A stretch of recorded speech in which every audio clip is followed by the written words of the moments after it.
This video is brought to you by NHS Tayside Children and Young People's Occupational Therapy Service, and we're going to be talking to you today about sensory processing and daily occupations in education settings.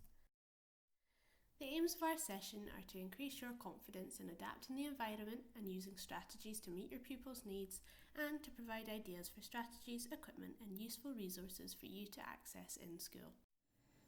As occupational therapists, we are interested in day-to-day occupations, with occupations being the things you want to do, need to do, and are expected to do every day. For children, one of their main occupations is in school, playing and learning.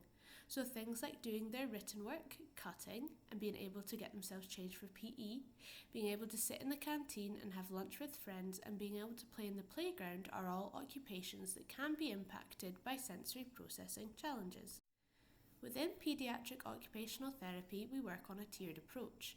So we have 3 different tiers. We have our universal level, which is resources like our website, our Facebook page, and our Instagram. We've got our targeted input, which is for our children and young people who are at risk or already identified as having wellbeing needs.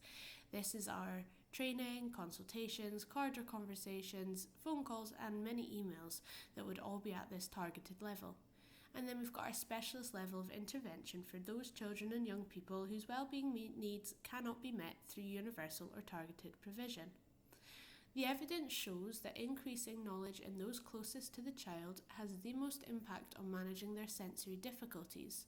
We know that when adults change, children change, so it is important to think about the environment the child is in and how we can change and adapt this for them. As occupational therapists, we are interested in sensory processing because it can have a significant impact on a child's ability to participate in their occupations, and these are some of the terms that are often associated with this.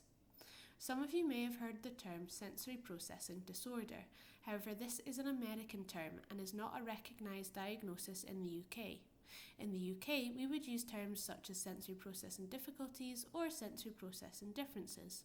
Sensory processing difficulties can happen on their own or be part of a formal diagnosis such as the ones highlighted on this slide. For example, sensory processing difficulties are prevalent amongst children with autism spectrum disorder and makes up part of their diagnosis.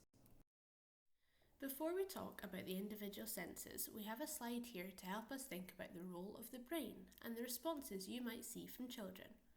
We know that the primary job of the brain is to keep us safe, and the secondary job is to allow us to function in everyday life. The safety brain constantly monitors the environment for danger. Our brains are wired to register changes in our environment. This happens at a subconscious automatic level. Our safety brain automatically kicks into the fight, flight, or freeze response if we feel uncomfortable or unsafe. For instance, if a tiger walked into the room you are in right now, you would not continue to focus on my voice or this video. You would perhaps run, hide, attempt to fight it, or scare it off, or you might just find yourself frozen in fear. All of these are completely normal responses, but ones that we do not have a choice over. It is automatic, as these primitive reactions override the learning brain. The secondary role of the brain is to help us to function. This might be for children at school sitting in a class and concentrating, getting changed for PE, eating lunch, or even socialising. And in order for the brain to do any of these, it needs a wide range of sensory information. What is really important to remember is that when your safety brain is active, it's harder to function as you are already in a highly overwhelmed state. You will know as teachers that you are trying to engage children and young people in learning and in self-regulation for attention and organisation, the academic skills at the top of this pyramid. These are skills that occur after underlying skills of sensory, motor, perceptual, emotional and behavioural integration have been developed. Difficulties in sensory processing can undermine this foundation. We often get asked, is it sensory or is it behaviour? There's no simple answer, but it's helpful to remember that a behavioural approach won't impact a sensory need, and a sensory approach won't impact a behaviour. This is where knowing the child, watching, and being a detective can help us understand why they're presenting with these difficulties. If it is sensory related, then ensuring that you meet the sensory need first is a priority. For example, a child might be constantly swinging on their chair. This could be to get some of that movement and meet the sensory need, or it could be because they are bored and seeking attention. To figure out which is true, you could give them a movement break and monitor whether this behaviour reduces. If it does, it is likely a sensory-seeking behaviour. Thinking back to the fight, flight, freeze response, this happens at a subconscious level, so children need to perceive themselves as safe in order to function. The information that we process comes up through the safety part of our brain first. If we feel safe, it can move on to the emotional attention and regulation area, and if we feel well regulated, that information can move up into the thinking and planning area.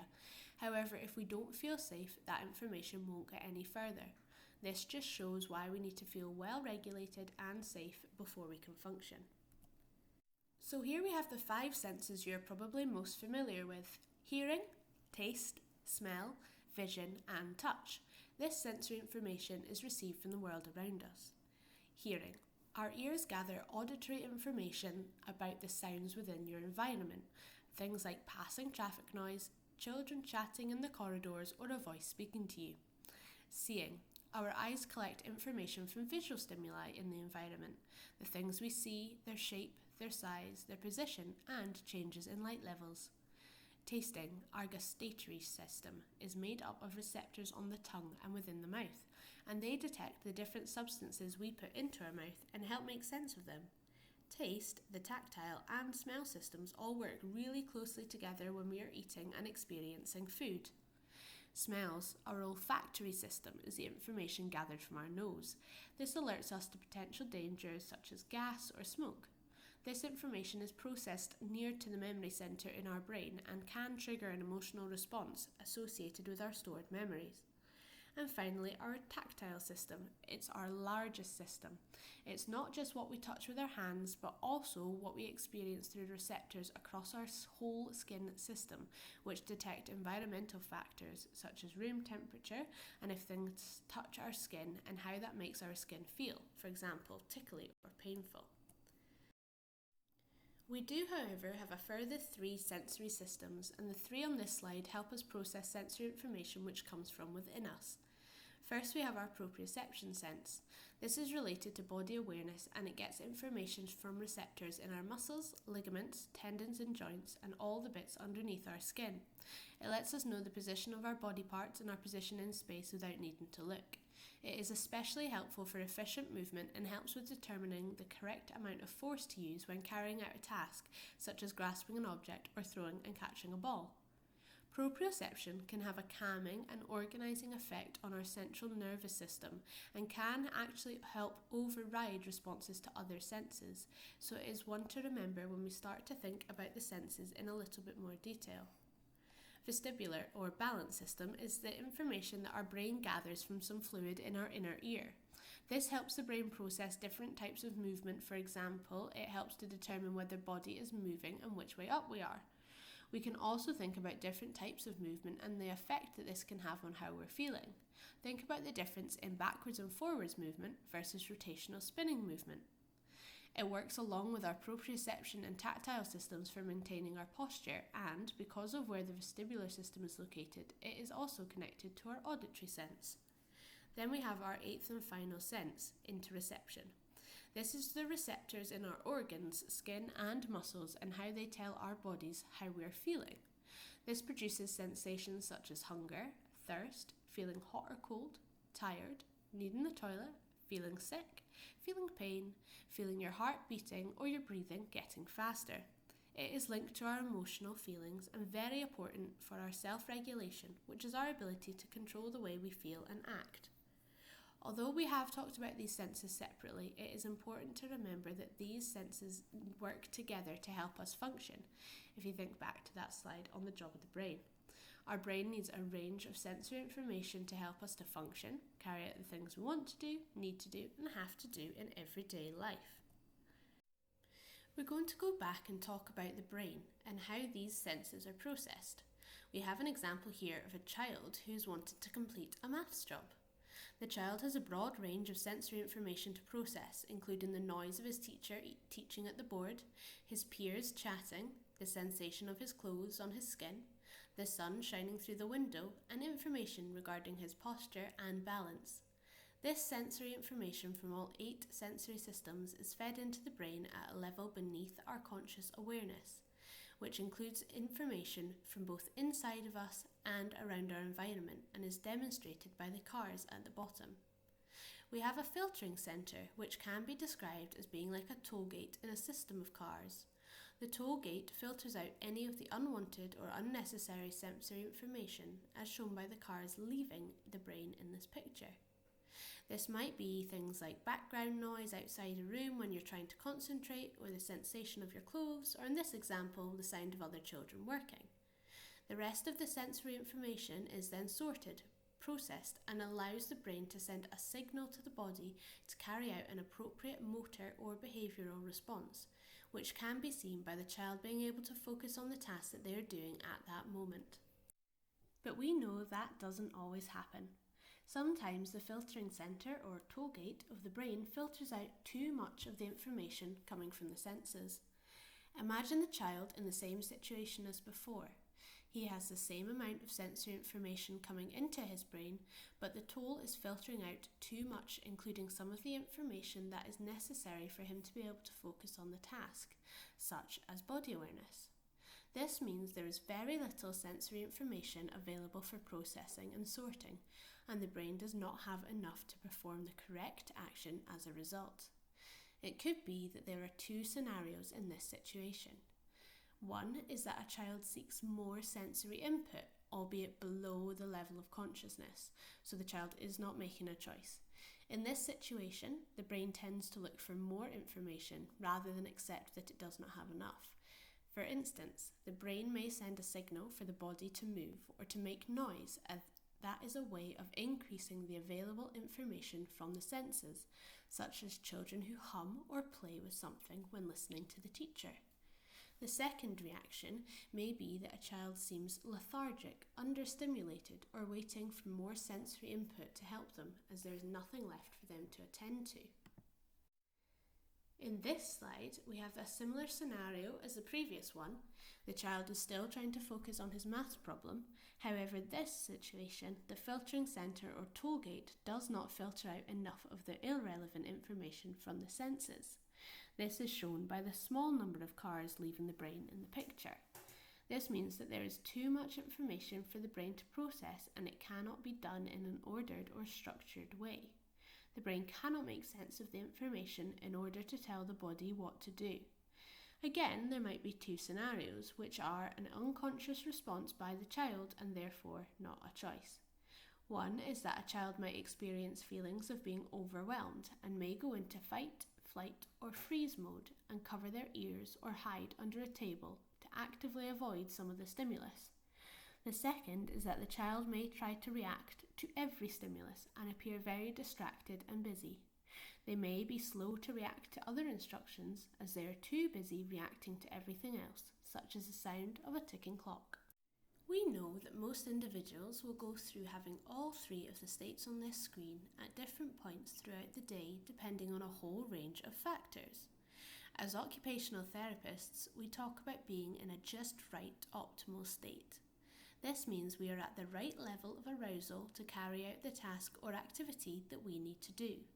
For most tasks, this will be a calm, alert state where we are able to concentrate and attend to what we are doing. However, low arousal may mean we are sleepy or distracted, making it impossible to attend to a task. This can be contributed to by our environment. Things like low-level lighting, gentle music, or being too warm can send many of us towards that lower end of our arousal levels. This is different for everyone, and what may help one person concentrate might make another feel drowsy or distracted. The same is true in a high state of arousal. However, we will feel more agitated, overexcited, confused, or anxious. This also makes it impossible to attend to what we are doing. And environmental factors such as workmen drilling outside, having the sun in our eyes, a chaotic or messy environment, or frustration with IT can all contribute to this. So if you have a look at the pictures at the bottom of this line, the bell, having to line up, and all of the work needed doing throughout the day, you can see how many different sensory experiences could disrupt children's arousal levels.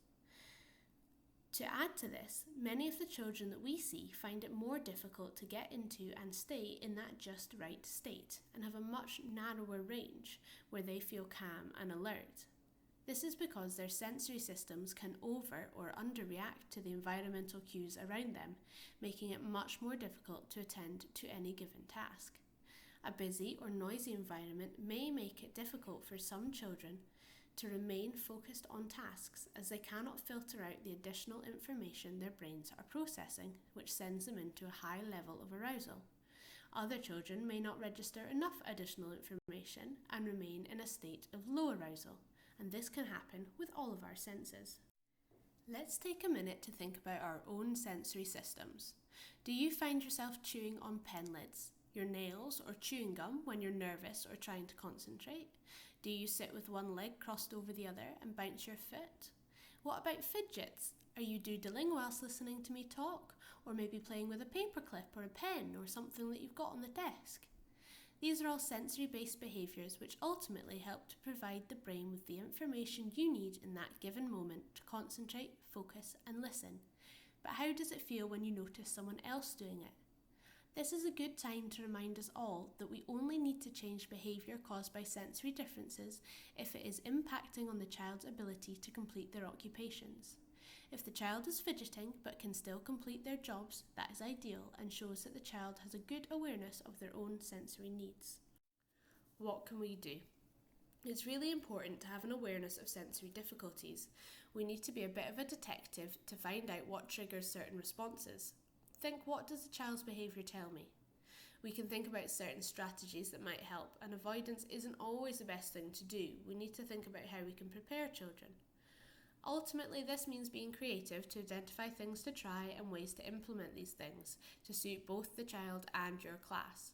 As we go on to talk about individual sense, maybe think about how some of these could be used or changed to suit your child. We often get asked if a child can be both under and overreactive to sensory input, and the short answer is yes. It's dependent on where you are in that calm alert level that we discussed just a couple of slides ago.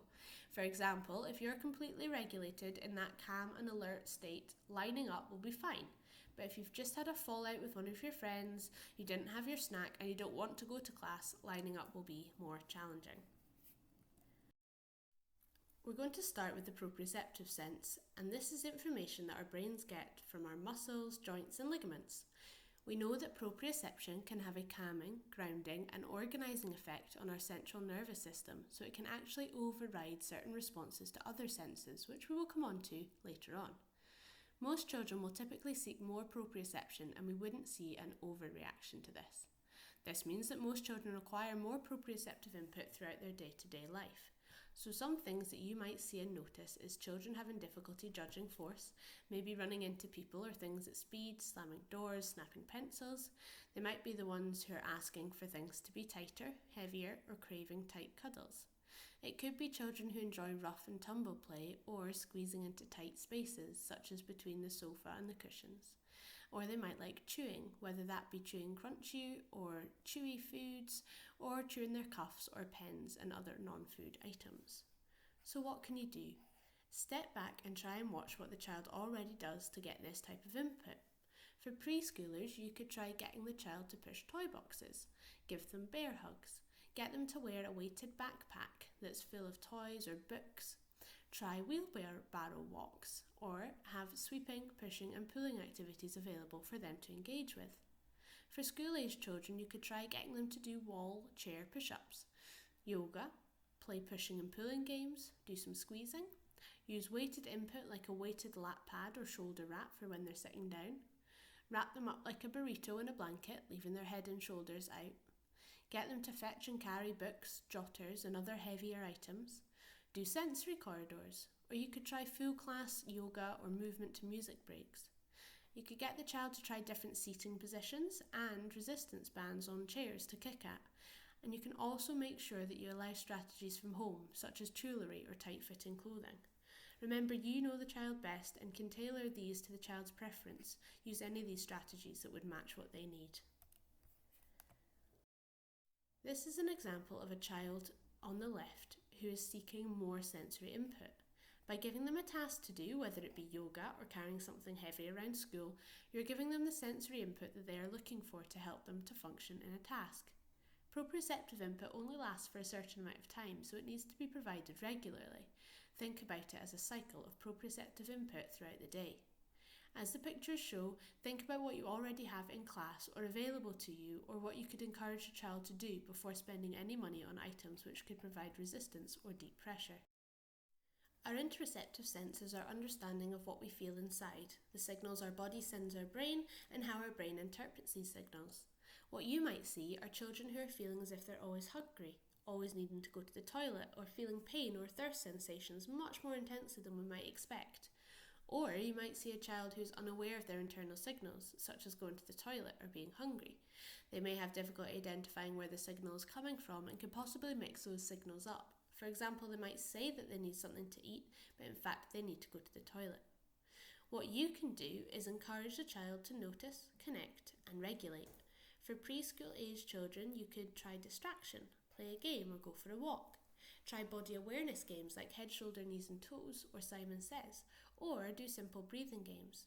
It can be helpful for adults to describe how they are feeling rather than labelling it, saying, "My tummy feels empty, it's rumbling," instead of "I'm hungry." You might find it's helpful to have a routine for meals and toilet breaks throughout the child's day so that they have to listen to their body signals at a certain point. And you might also find that using a mirror to notice that the child is hot can be helpful. You could say something like, "I notice that you're sweaty and red, come and have a look," instead of saying, "You're too hot." We want to draw attention to the sensations and feelings rather than what we assume they're feeling.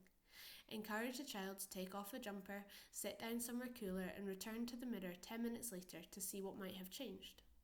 For school-age children, you might want to try the use of mindfulness, being more mindful of the body, the feelings, and emotions. There are lots of apps online, such as the Mindful Family, Headspace, or Mindful Powers you could try. Try attaching a scale to the feeling, saying something like, "I'm a 2 out of 5 hungry," or maybe it's just before lunchtime, so I'm a 5 out of 5 hungry. Provide a visual to support this if the child needs this. Try using your own in-house regulation tools. You could read the book Listening to My Body by Gabby Garcia, which is great to help children start understanding their interoceptive sense. You could try getting the child to count heartbeats or take their pulse after exercise to notice changes in their feelings. You could try and enhance the feelings, encouraging the child to push down on their tummy to increase the sensation of needing to go to the toilet. Again, describe what you are saying rather than labelling. Instead of "I'm hungry" or "I think you need to go to the toilet," say, "I feel hungry, my tummy is empty," or "I notice that you look a little squirmy, should we try going to the loo?" It might be helpful to have a bank of words that help describe sensations that you can discuss with the child. If you're hungry, you could say rumbling, gurgling, or fluttery tummy. Increasing body awareness through the use of proprioceptive strategies or mindfulness can be helpful, and it can also be useful to try orientation boards, such as having a weather board and appropriate clothing for this next to it. Vestibular sense. Although you might be aware of milestones, such as learning to walk or run or hop, the vestibular sense continues to develop throughout childhood up until the age of 19, at which point it starts changing again. Movement can have different effects on different people, and what you might see is children who are scared and cautious to move off the ground. Going up and down curbs are scary, and children who prefer to keep their feet on the ground. Or you might see a child who's constantly on the go, has difficulty sitting still, or is a thrill seeker. You might have children who want to hang upside down or feel as if they'll fall over if they don't keep moving. They may have difficulty changing speed and direction when playing games, especially around other children, and they might often swing on their chair. So what can you do? For preschoolers, you could try slow swinging in a bucket swing, swaying side to side, yoga poses such as downward dog or child's pose, animal walks, jumping on a trampoline or doing wheelbarrow walks, spinning games like Ring Around the Rosie, rolling down grassy hills or playing head, shoulders, knees and toes. And for school-aged children, you could try linear swinging on a swing or hammock, rolling on a padded mat or wedge, rhythmic walking or marching to a beat, yoga or stretching movements, slow movements on a seesaw, various positions in class like lying down, upside down, spinning, or standing to do their written work, playing on a trim trail or doing jumping, hopping or skipping. We need to be aware that these activities can sometimes lead to overstimulation, so try and figure out a certain time limit or number limit, such as 5 minutes or 20 jumps. This provides structure to the movement that children like this typically need. You could also add weight to tasks. Add stretchy bands to the legs of the chair for the child to push and pull against. Add wobble cushion or sit and move cushions, or a big gym ball, and make sure that the child's feet are flat on the ground when they're sitting. Don't worry too much about which activity provides vestibular input and which provides proprioceptive input, as the strategies often meet the needs of both. This seems like a good opportunity for you to take a short 5-minute break. Pause this video and think about what sensory input you need. Do you need to go for a walk or have a cup of tea? Have a think and come back. The tactile system, our sense of touch, is one of our biggest systems, as we spoke about, with receptors all over our body. If we feel the sensation of something that we are not anticipating or that we perceive as dangerous, such as the feeling of a fly on our skin or even in our vicinity, our brains will tell us to swat it away. What we might see is children who have a sensitivity or dislike of certain clothes and labels. They might avoid certain types of touch, such as messy play, certain foods and textures, and children might feel as if their clothes are hurting them, or it can be perceived as a pain. So it might look like they're fussing about their clothes, but their safety brain is actually kicking in and telling them that something isn't right. Or you might see a child with a constant need to touch things, likes to have toys, stones or blue tack in their pockets, which could mean if they don't have these things they could be more easily distracted, and they might not necessarily register pain and temperature. What can you do? Always use deep pressure or heavy work before or during light and unpredictable touch, and the following strategies are appropriate for all ages. Try not to impose touch. Remember that the brain is ultimately keeping us safe because they sense this pain response. Having choice is really important for children. Can you give them a choice between sitting or standing for their jobs? You could use strategies from home, like tight-fitting clothing. This may seem contradictory, but it engages the proprioceptive sense, which can override the tickly and light sensation of clothing on skin. Try and avoid busy places or having the child stand in the middle of lines where this type of unpredictable, tickly touch is more likely. Consider the child's position in the classroom, cloakroom, and when lining up, and let the child go first or last, or let them sit to the side. You could also allow fidgets and allow jewellery and chewing gum. The auditory sense. So this is the information we gather from our ears. Music can be a great example of sensory input which can increase or decrease our state of arousal. What you might see is children who are sensitive to noise putting their hands over their ears to block out the noise. This is a really effective strategy until they need to use their hands. They might hear things that others aren't noticing, such as the hum of the projector or the ticking of the clock. They might find it difficult to filter noises in busy environments, which might make it more uncomfortable or difficult for the child to concentrate.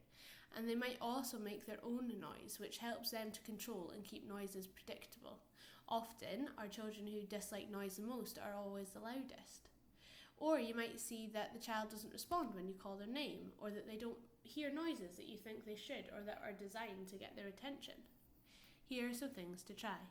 For preschoolers, you could try noise-cancelling headphones or earmuffs or hats, playing soft, calming music, reading stories with soft voices in a quieter corner, and having a quieter corner that the child can go to when they need to. And for school-aged children, you could try headphones and earplugs provided in noisy situations like crowds or during assembly, having calming playlists or instrumental music available, using meditation or mindfulness apps, getting the child to wear their hood up to block out noise. Prepare children for going into certain noisy environments and think about where they will be standing or sitting. Being at the edge of a room or the back of a room can help know where the noise is coming from. Often, the what-ifs can cause more worry than the event itself, so think about breaking the task down to make things more manageable and predictable. Having an exit strategy so children know how to leave, where to go if things get too much, can really help them feel prepared for a situation. Try not to talk to your child from across the room. Can you get their attention first? Turn off background noise, or, if it works better for the child, turn on some background noise. Allow children to make their own noise and play around with music and different types of music to try them register more sensory input. You can also play games like musical bumps, musical statues, musical chairs, and Happy and You Know It to help children register more sounds. The visual system. All of the information that we gather from our eyes. What you might see is children complaining of bright lights or the sunlight through curtains. Children who prefer to stay indoors because it is too bright out. They might complain of having tired eyes or being visually distracted when there's too much going on, and they might find it difficult reading black print on white paper. Children might feel dizzy and confused, and they may find it tricky to locate things in a busy setting. Some children can find it hard to recognise an object if it is partially covered, for example, a pen sticking out from paper. They may feel like they can't find their way in a busy yet familiar setting, and they can be distracted by visual information in their surroundings. Here's a list of things to try for children of all ages. Children can wear sunglasses or a cap to block out some of the light. You could use lamps rather than ceiling lights, or pull down curtains or blinds to reduce the amount of visual input. We could try and reduce the clutter on walls and desks and place things in the same place each time. We could try printing on different coloured paper and fonts, blocking out words when reading a book, or try coloured overlays. You could use deep pressure to help children cope with the visual information. You could label and keep areas organised and tidy, having drawers labelled clearly for certain items. You could play games such as Where's Wally, Kim's Game, Spot the Difference, or I Spy. You could increase the contrast of text. And you should have a think about your resources. What you think is a nice, well laid out worksheet might make a child feel really dizzy when they look at it if it's too busy. You might think that the child should know their way around the school, but they get lost, so having visuals to support them could be helpful for this. Our sense of taste. This helps us detect whether foods are sweet, salty, or sour. The tactile and taste system work together closely, especially when eating food. What you might notice is children with a particular sensitivity to tastes who prefer bland foods and so can be quite picky. They might gag easily or dislike the strong flavours of toothpaste. Or they might crave strong flavours of food if they're underreactive. They might chew, suck, or lick non-food items. They might have difficulty coordinating mouth movements, and they might feel like they want to eat things that they shouldn't, like Play-Doh. Here are some things to try.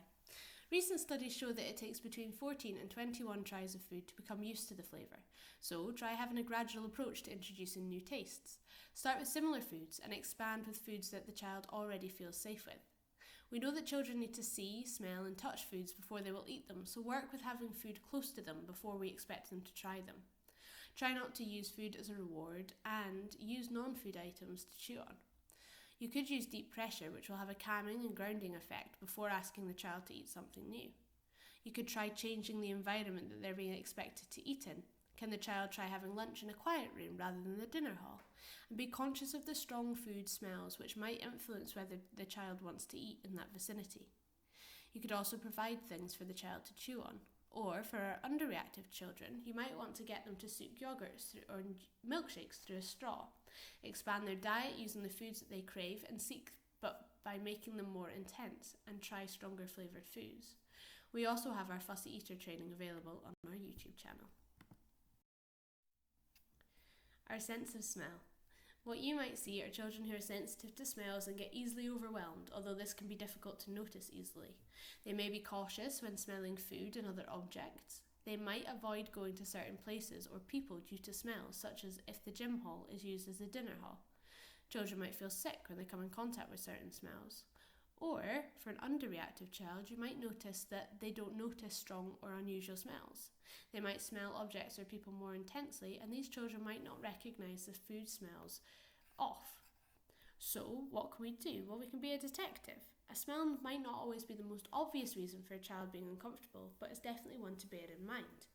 Give the child a favourite smell to carry around on a tissue in their pocket to overwhelm and override the horrible smells. Reduce the changes of smells, keeping scented cleaning products and fragrances in school to a minimum. Be aware of your perfume and other smelly products that are around the child. Gradually expose and give the child control over new smells through play, for example using smelly pencils, goop, scratch and sniff stickers. Have an exit plan for a child to leave a smelly situation. Open the windows to reduce smells and be aware of certain lessons such as cooking, baking, arts and craft and science. We know that the sense of smell is really closely linked to the emotional response. Certain smells can trigger positive and negative emotions, so it is important to bear this in mind if the child is finding a situation uncomfortable. Now that we've gone through all 8 of our senses individually, we're going to have a think about how we can support sensory regulation of young people we work with within the education environment, starting with strategies for in the classroom. Consider the impact of different noises and overlapping sounds in the room. Is the room echoey? Is there an area of the classroom that is more padded which supports and muffles some of the sound? You could reduce visual clutter of displays. Is there too much on the walls that is distracting or competing that the young person cannot find what they're looking for? Consider if worksheets are too cluttered, the display of the information, font sizes, colours and pictures. Consider the best classroom layout and where each child is best positioned. Allow for individual and whole class movement breaks. Incorporate wake up and soft start programs for the whole class. Allow the movement within the classroom and consider alternative seat and desk options. Children might still be feeling sleepy at the start of the day or struggling with the transition from home, so consider movement to support regulation prior to academic work.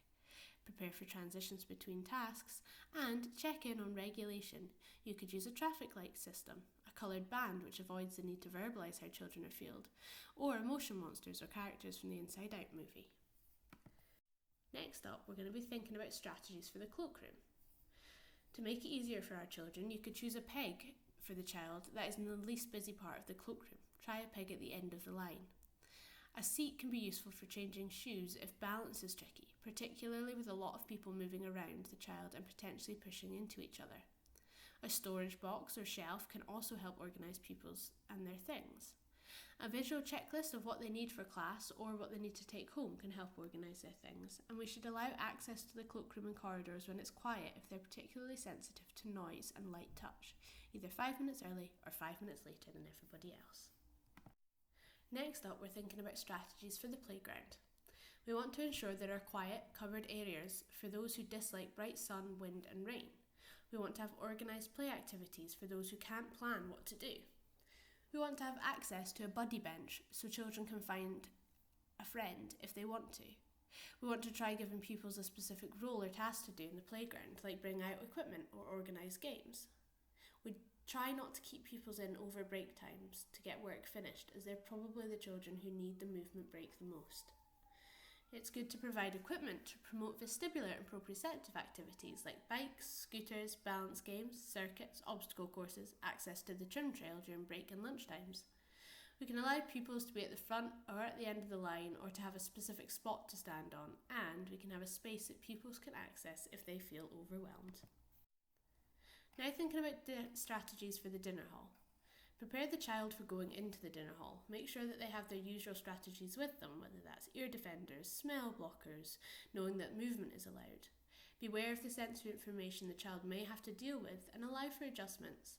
If they're a restrictive eater and don't like the full meal offered at lunchtime, be flexible in them having just elements of that meal. For example, only having the fruit and bread or only the pasta with no sauce. It's much better that they eat something than they don't eat everything. Give them a choice of where to sit, maybe away from other children at the end of a table or in a separate room. We could have compartment plates so that the food doesn't have to touch. Some children that struggle with balance or require more feedback from the chair may struggle on the stools.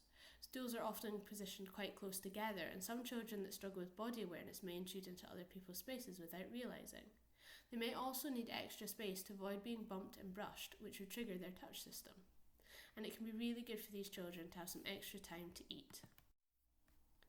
Here are some strategies and information for sensory rooms. A sensory room should be used to help regulate the child and provide them with some time out before they are in a meltdown.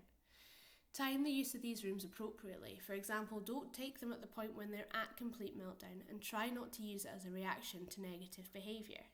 We also want to avoid using them as a reward, rather use them as a sensory strategy.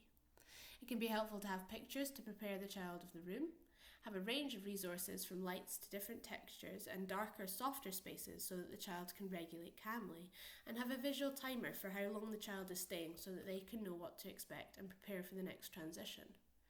It's also good to allow the child to control which aspect of the sensory room they want to engage with. They may not want everything on at once, and everything on at the same time can be really overwhelming.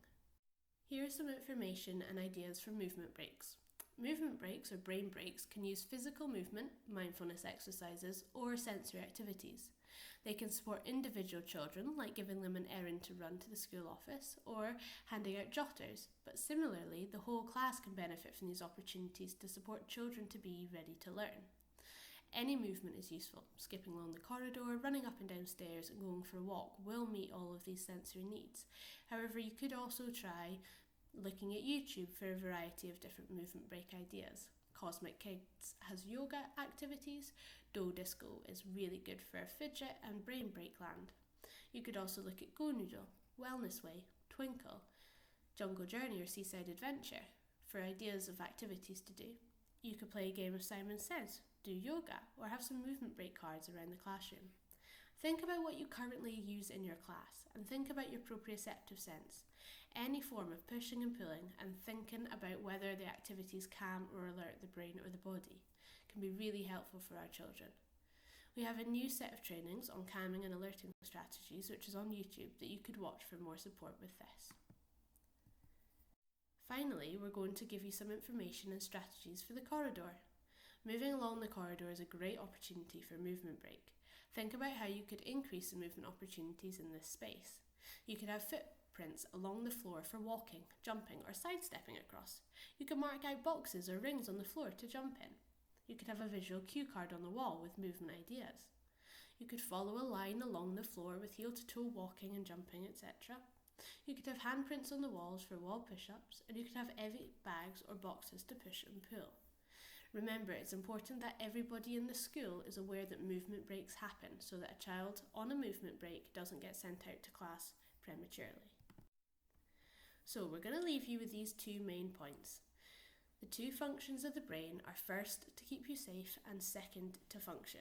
If the first is not met, the second isn't possible. And children will cope better if they have a degree of choice. For example, they have to do their writing job, but they could choose whether they do this standing up or sitting down. And remember, if you are feeling calm, your child will likely feel a similar way. We hope that this has been helpful to start thinking about children's sensory processing difficulties and some strategies to try. But what's next? Well, we have a sensory checklist which is available for you to download off of our website. This can be helpful to do when you see things change with the child, but also if you need to show others who know the child what their sensory difficulties are.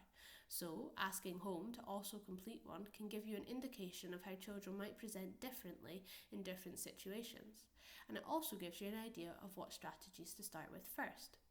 This checklist shows a spike with body awareness or proprioception, so our suggestion would be to start trying some of the strategies we talked about that related to that sense, such as deep pressure, pushing, pulling, carrying, or using heavy things. We also have our own website and YouTube channel which has loads of great resources with more strategies to help with occupations such as toothbrushing, toileting, dressing, writing, and many others. And we have videos aimed at younger children and how sensory difficulties can impact on their occupations on our YouTube channel. Finally, the Kids Scotland website through NHS Greater Glasgow and Clyde has some strategies and resources which creates an All About Me document.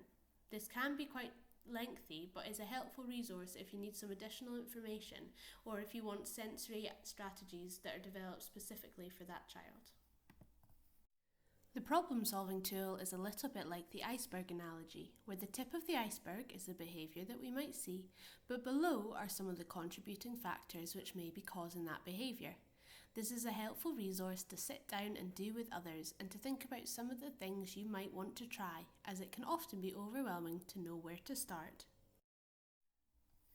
This QR code will take you to our Padlet with all our resources in one place. We have a copy of these slides, some strategies, the checklist and scoring sheet, our contact details, as well as links to Facebook and YouTube, all in one handy place. If you're local to Tayside, we offer sensory consultations which you can phone in and book either a phone call or Teams call with an OT in your locality.